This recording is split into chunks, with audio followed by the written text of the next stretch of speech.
welcome to another edition of Debatable here on GodIsGeek.com. My name is Colm and a man once said to me, a great bit of advice actually, a man once said to me, never be too proud to turn down help. He was a prick, but it was sound advice. You know, the older I get, the more I realise I'm still just a big child. I mean, I can dress, feed and generally fend for myself, but I still enjoy being looked after, and I guess we all do from time to time. It's nice to have a big brother or sister to show you how to use a hair bobble so your top knot looks lethal. It's nice to have a parent that can collect you from the Garda station after you've been found downtown screaming obscenities at a wall late on a Saturday night. It's nice to have a significant other that'll give you a cuddle and tell you everything's going to be okay. But what happens when they're not around? How do I turn on the washing machine? Do I have Cocoa Pops or Frosties for breakfast? Are those my feet? On March 11th, the latest entry in Agent 47's 16-year story as a deadly assassin was released, and it's fucking great. Simply titled Hitman, this game in the follically challenged one's career is being released in installments, akin to a telltale title on a Robert Kirkman comic or a HBO TV show. I've looked at something similar in video games a bit ago. In this particular instance, it's a little bit different. I might look at that in the future, but I want to talk about what struck me from the very moment I started playing as the barcoded butcher. The art of hand-holding. It ain't like it used to be. You kids have it so much easier these days.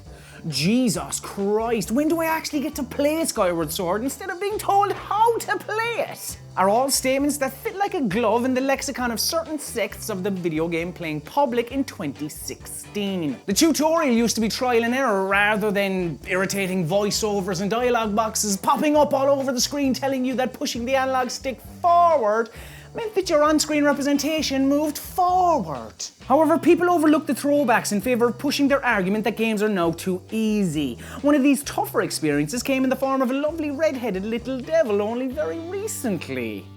Unravel, the beautiful puzzle platformer, had people chomping at the bit last year at E3. People were taken by the social awkwardness of creative director Martin Saline and the cutesy aesthetic of this gorgeous woolly little bastard.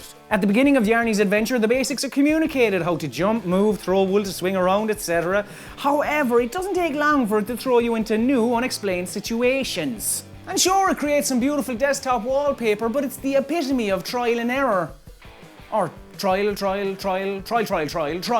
fucking trial and error. Unravel isn't the only recent title to stick two fingers up to explanation. The idea of bucking the hand-holding of modern-day video games and leaving the player to their own devices is becoming a bit of a trend. The Astronauts 2014 effort, The Vanishing of Ethan Carter, arrogantly states at the beginning of its detective narrative that, quote, "This game is a narrative experience that does not hold your hand." And I enjoyed that game, I did. There were some really pretty vistas in it.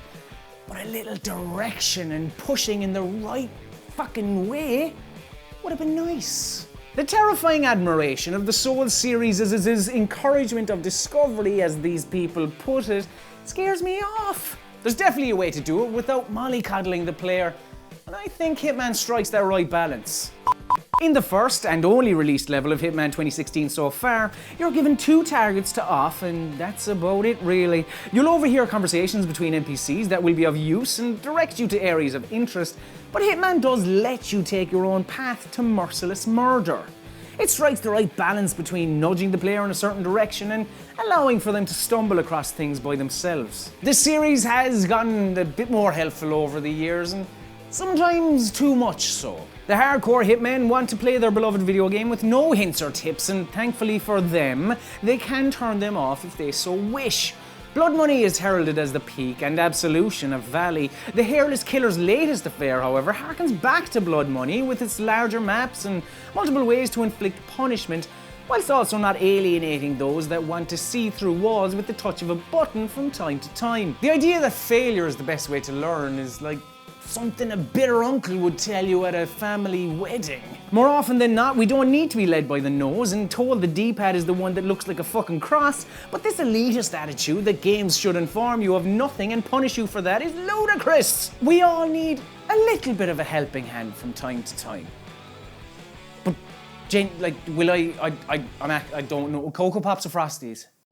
And that just about does it for this week's edition of Debatable. I'll be back again in 2 weeks' time talking about something to do with video games. It's a video games channel, it only makes sense. But if you enjoyed this particular YouTube video, and if you enjoy all of the videos on God is a Geek's YouTube channel, head to patreon.com/GodIsAGeek and give us a couple of your US dollars. Any currency, we'll take whatever you're given. But if you give us $5 US, converted, xe.com, it's very simple.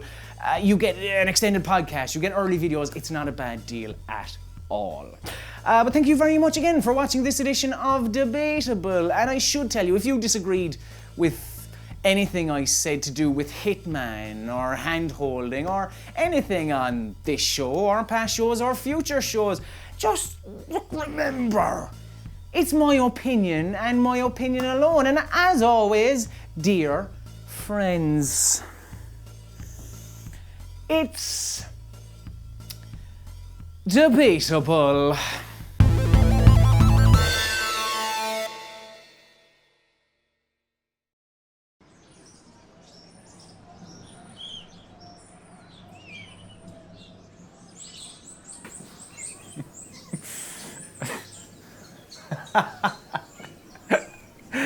Should have backed the God is a Geek Patreon.